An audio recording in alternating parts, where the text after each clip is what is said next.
Bom dia, boa tarde, boa noite, meus queridos alunos. Sejam muito bem-vindos a mais uma aula. Aqui quem vos fala é Danilo Meirelles, professor de Filosofia e Sociologia do curso Ideia.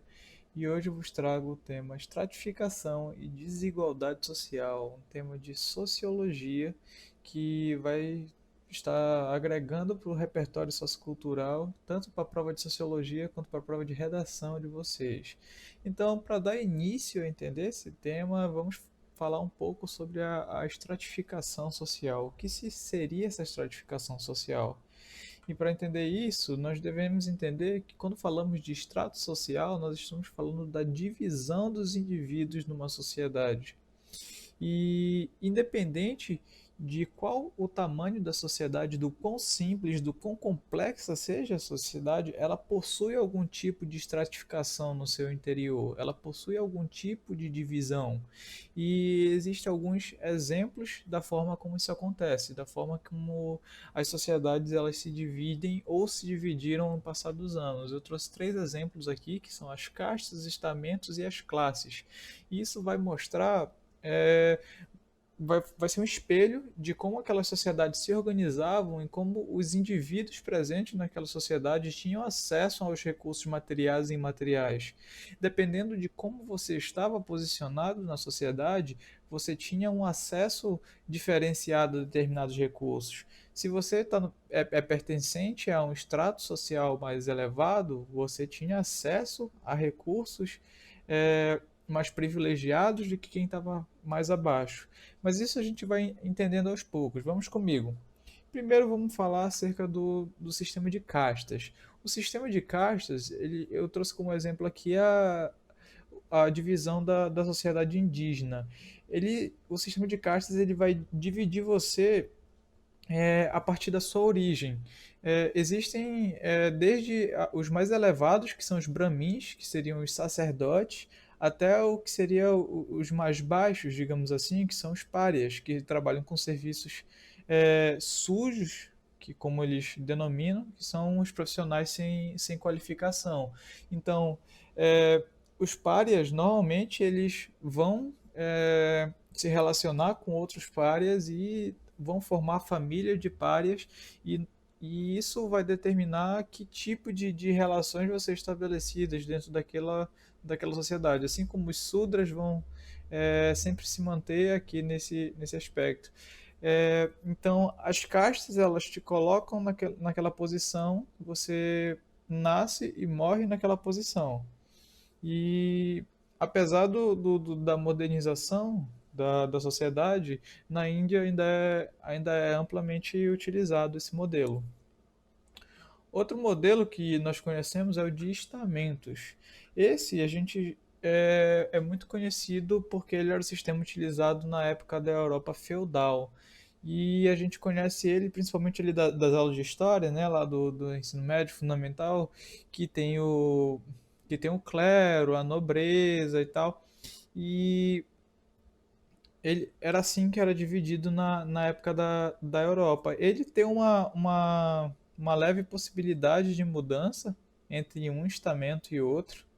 E vocês podem perceber que tanto em um modelo quanto no outro existe essa relação de pirâmide, que é justamente a base da sociedade é composta por muitas pessoas, mas que estão abaixo numa visão social, e a parte de cima é composta por poucas pessoas, mas que estão num lugar mais alto de visibilidade, né? Num lugar mais alto de privilégios. Então, seguindo outro modelo que é atualmente, na verdade, o que nós costumamos adotar aqui no Brasil é o de classes. A gente costuma a ter a denominação de classe A, B e C, que é justamente para colocar o que seria a classe mais alta até a classe mais baixa, lá, a classe D, classe E. E quanto maior a camada, como eu acabei de falar, maior é o acesso. Então, tipo, a gente pode dizer que as pessoas das camadas mais altas, das classes mais altas, elas podem ser chamadas de consumidores, enquanto as pessoas que são pertencentes às camadas mais baixas, elas podem ser denominadas como os produtores, porque elas mais produzem do que consomem. Então, tendo em mente o conceito de estratificação, de divisão social, é importante a gente entender o conceito de mobilidade social. E a gente pode dividir as sociedades em abertas e fechadas.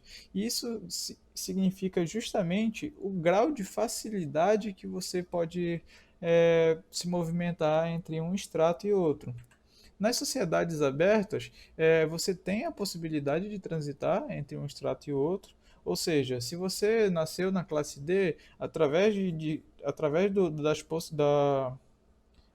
seu esforço, através das oportunidades que você teve na sua vida, você pode sim chegar a subir até uma classe mais alta. Você pode ter a mobilidade de sair daqui para cá, bem como você pode nascer numa classe mais alta e você perder tudo e cair para uma classe mais baixa. E então a nossa civilização de hoje é um exemplo claro de sociedade aberta. Por mais difícil que seja essa mobilidade, ela é um exemplo de sociedade aberta. Já a sociedade fechada, os estratos eles são determinados através da sua origem. E esse é o exemplo lá das castas que eu falei da Índia. Você nasce dentro de uma casta, você vai morrer dentro daquela casta. Então não vai haver essa possibilidade da mobilidade social. Não vai ter a possibilidade de você mudar o seu extrato. Você nasce daquela forma, você vai morrer daquela forma. E nesse estudo da sociedade, das desigualdades sociais, da estratificação, eu trouxe aqui dois pensadores que estudaram bastante essas questões e formularam teorias acerca delas que são de grande importância para a sociedade contemporânea, né? O primeiro deles é Karl Marx. Karl Marx, ele teorizou que a desigualdade ela vem principalmente de uma questão econômica, de um conflito entre os burgueses e o proletariado, enquanto que os burgueses eram a classe mais alta, né, os consumidores, e o proletariado eram os produtores. E os burgueses eles tinham a manutenção dos meios de produção e que dessa forma eles exploravam o proletariado para acumular riqueza. Isso impedia a mobilidade. Então, ele elaborou toda a sua tese acerca da estratificação social nesse conflito entre em cima dessa teoria de conflito de classes. Ele era puto com os burgueses, com a classe dos burgueses. Já Max Weber, além do fator econômico, ele analisa também a política, a cultura, a posição social e ele nos traz o conceito de status. Ele diz que a divisão, a desigualdade social, ela também pode ser determinada através do status. Por exemplo, num vilarejo pequeno que tem uma igrejinha lá, um padre que está ali naquela igreja, ele possui um certo nível de status, um certo nível de prestígio diante daquela sociedade. Isso vai trazer certos privilégios para ele.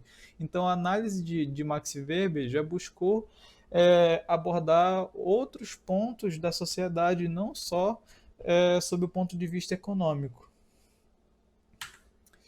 Agora, falando um pouco sobre desigualdade social, é importante a gente frisar que ela ocorre em todos os países, mas em graus diferentes. E a desigualdade social, basicamente, ela torna as relações sociais mais assimétricas. É isso que a gente vem falando desde o início da aula.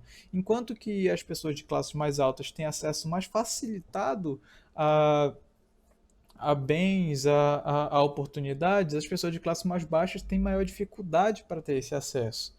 Então, essa desigualdade ela pode ocorrer não só em fatores de classe, mas dentro de raça, de gênero e, e de diferentes outras maneiras, mas vamos abordar aqui o que a gente vê principalmente dentro da nossa sociedade brasileira.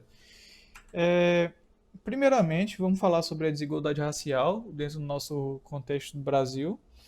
É, a desigualdade racial no Brasil, historicamente, ela tem as raízes na Europa colonial, porque os colonizadores europeus eles trouxeram os negros para cá, escravizados, e com a abolição da escravidão não houve nenhum tipo de reparação. Os negros foram libertos, mas eles não receberam trabalho, não receberam educação, não receberam moradia.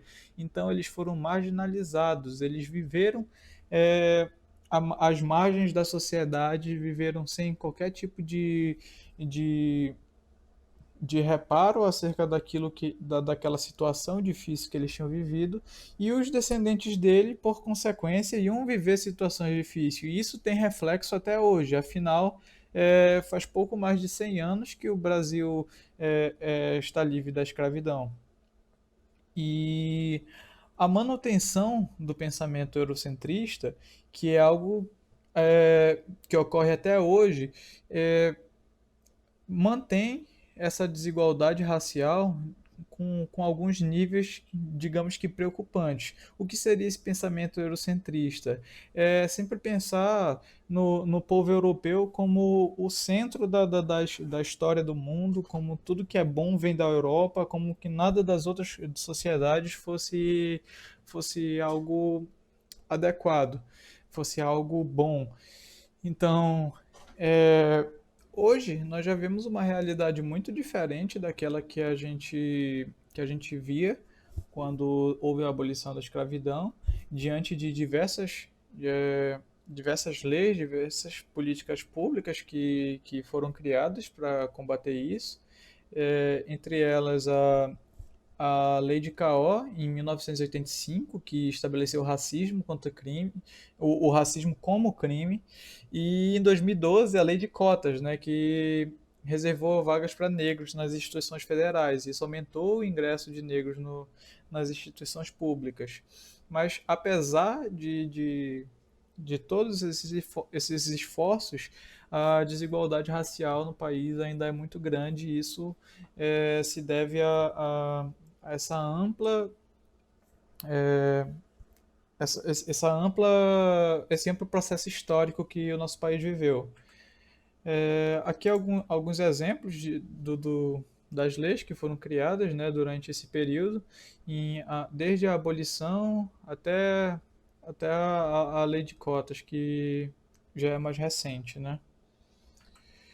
Outra forma de desigualdade que eu trouxe para tratar com vocês é a desigualdade de gênero, que é justamente sobre a desigualdade que existe na nossa sociedade entre homens e mulheres. E essa desigualdade, ela surgiu principalmente por conta da estrutura patriarcal que se estabeleceu dentro da sociedade. Essa estrutura patriarcal, desde sempre, desde os primórdios da humanidade, ela sempre renegou a mulher ao lar. É, e sempre colocou o homem naquela posição de que ele que tem que trabalhar.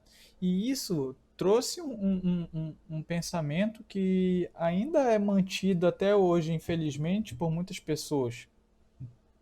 Essa estrutura, ela tem consequências muito fortes na criação das pessoas. Tanto que o processo de socialização dos homens e das mulheres são muito diferentes. Como assim um processo de socialização? Simone de Beauvoir dizia que a mulher ela não tem uma figura biológica, econômica, psíquica pré-definida na sociedade. Só com o processo de socialização que ela vai estabelecer seu próprio lugar. Simone de Beauvoir dizia que não se nasce mulher, você se torna mulher. O processo de socialização é tudo que você vive desde que você nasce. Só que, desde que você é criança, se você é menina, você vai receber boneca, você vai receber brinquedo de cozinha e tal. Se você é menino, você vai receber é, é, carro, você vai aqueles kits de ciência. É um processo de socialização completamente diferente e que já vai moldando os caminhos que a pessoa vai seguir. É, E o outro ponto muito importante é o acesso à produção científica e filosófica restrita às mulheres.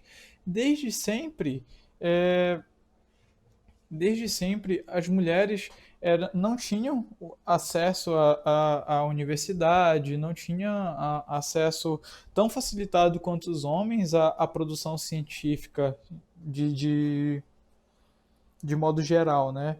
E isso veio se arrastando durante muito tempo, tanto que levou uns bons anos até que fosse algo completamente normal que mulheres é, participassem de universidades. É importante ressaltar também que qualquer mulher que fugia do padrão na, nas sociedades mais antigas nem precisa ir tão longe para buscar, né? Elas eram punidas. Então, isso só ressaltava essa resignação da mulher ao lar. E isso trouxe as consequências que a gente pode ver hoje. Então, pessoal, sobre o tema de desigualdade e estratificação social, por hoje é só. Muito obrigado pela atenção de vocês. Não esquece de se inscrever no canal para receber nossas próximas aulas, deixar um like, compartilhar com os coleguinhas aí que também estão estudando. E ótimos estudos para vocês. Muito obrigado e até a próxima.